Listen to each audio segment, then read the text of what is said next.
Olá, eu sou o Caio, sejam bem-vindos ao canal Super Química e hoje nós vamos resolver a questão de número 37 da prova de Química do IME 2022. O enunciado dela diz o seguinte: o bicarbonato de sódio reage estequiometricamente em processo isotérmico a 300 Kelvin com 50 ml de uma solução aquosa de um ácido monoprótico forte em um recipiente rígido e fechado que, quando vazio, apresenta um volume útil de 74,9 ml, conforme o esboço abaixo. O cristal piezoelétrico, esse que está indicado aqui na figura, tem espessura T de 2 mm e suscetibilidade voltaica Φ de 0,05 volt por metro pascal. E quando a reação atinge o equilíbrio, fornece um potencial elétrico de 1 volt. Considera a solubilidade molada de gases na água desprezível e a constante universal dos gases como sendo 8,3 Joule por mol Kelvin. E ele fala que se o volume reacional é constante e igual ao volume da solução ácida inicial, qual é a concentração molar inicial da solução do ácido monoprótico em mol por litro?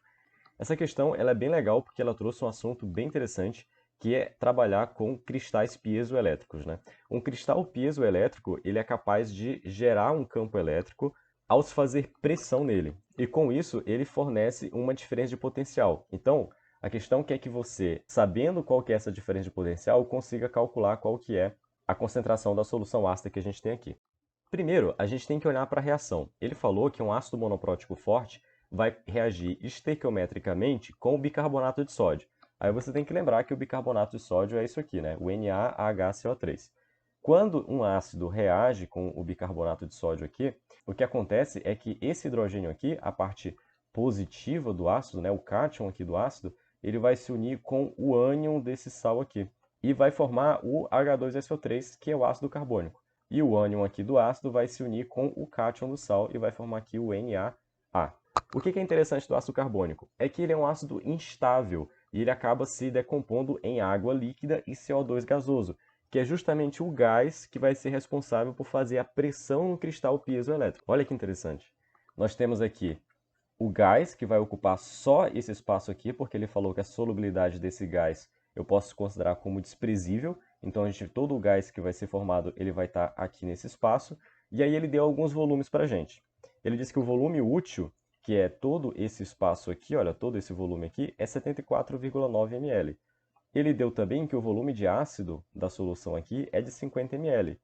Então, a gente consegue calcular quanto que é o volume que o gás vai ocupar, que é só esse espaço aqui. Ele falou também que o volume da solução ela continua constante, tá? Ela fica constante.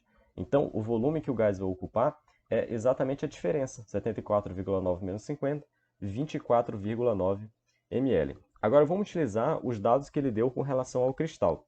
Ele deu a suscetibilidade dele, que é 0,025 volt por metro pascal. Deu também a espessura do cristal, 2 milímetros, e deu a tensão de 1 volt. Perceba que a questão forneceu aqui para você, olha, a relação entre essas grandezas. Então, a gente só precisa aplicar nessa equação e encontrar a variável que está faltando, que é justamente a pressão que o gás está fazendo aqui no cristal piezoelétrico. E aqui a gente vai substituir, a gente vai trocar o U, que é a voltagem, por 1 volt, a suscetibilidade 0,05, perceba que a espessura ele deu em milímetros, mas a gente tem que colocar aqui em metro, porque a unidade da suscetibilidade é volt por metro pascal. E a pressão aqui a gente vai obter em pascal, porque essa também faz parte da unidade da suscetibilidade. Então, se a gente fizer aqui as continhas, a gente encontra a pressão como 10.000 pascal.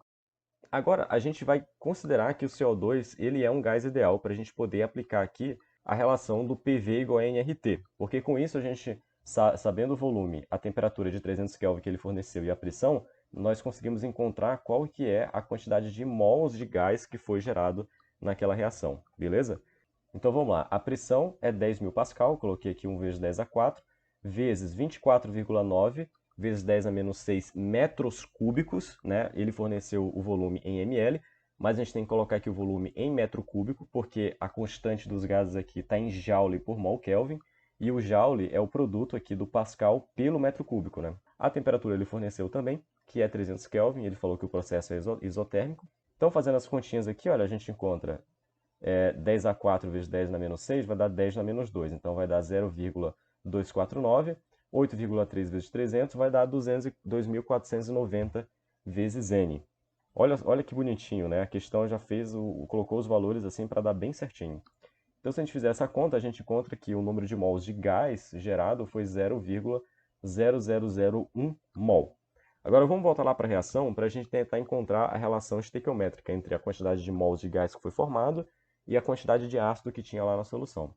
Veja que o número de mols aqui de CO2, estequiometricamente, é igual ao número de mols do ácido carbônico. E o número de mols do ácido carbônico na reação aqui em cima é o mesmo número de mols, né? A proporção é igual com o número de mols de ácido, né? Então eu posso fazer essa correspondência direta, olha. O número de mols de CO2 é igual ao número de mols de H2CO3, que é igual ao número de mols de HA, que é o ácido hipotético que a gente escreveu aqui, que é igual ao valor que a gente encontrou aqui.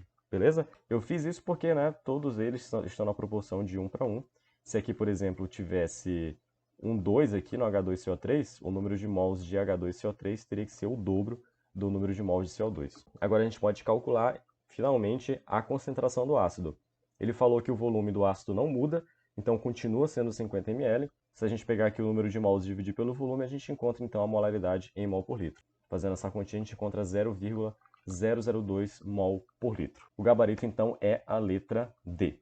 Essa é uma questão bem interessante, porque trouxe uma parte aqui que não é tão comum para a gente se trabalhar, então a ideia dela é muito legal. E perceba que ela não é tão difícil, porque a questão já te forneceu aqui a relação, você só teria que saber como trabalhar com esses valores.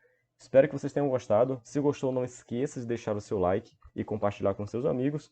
E também não se esqueça de se inscrever no canal para ficar por dentro das novas resoluções ou dos novos bizus que eu vou trazer para vocês. Muito obrigado e até o próximo vídeo.